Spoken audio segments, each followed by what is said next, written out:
In this video, I'll show you how to set up tax collection in Stripe with Stripe Tax. First, sign into your Stripe dashboard.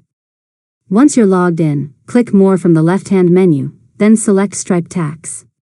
Next, click Get Started if you're setting up Stripe Tax for the first time. Stripe will guide you through the initial setup by asking for information about your business and the locations where you're required to collect tax. After that, review your tax registrations. If you've already registered to collect tax in a state or country, add those registrations to Stripe Tax. This allows Stripe to calculate the correct tax rates during checkout.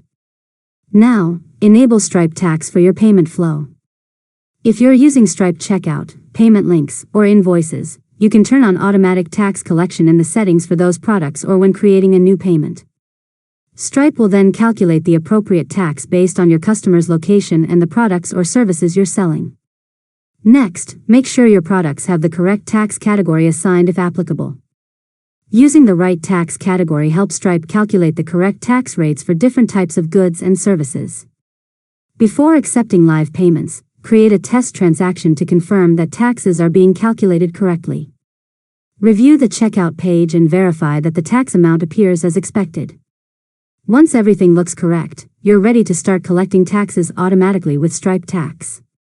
You can also monitor your tax obligations and download tax reports directly from the Stripe dashboard whenever you need them. And that's it. You've successfully learned how to set up tax collection in Stripe with Stripe Tax. If you found this tutorial helpful, make sure to subscribe to Learn Mode Lab for more tutorials.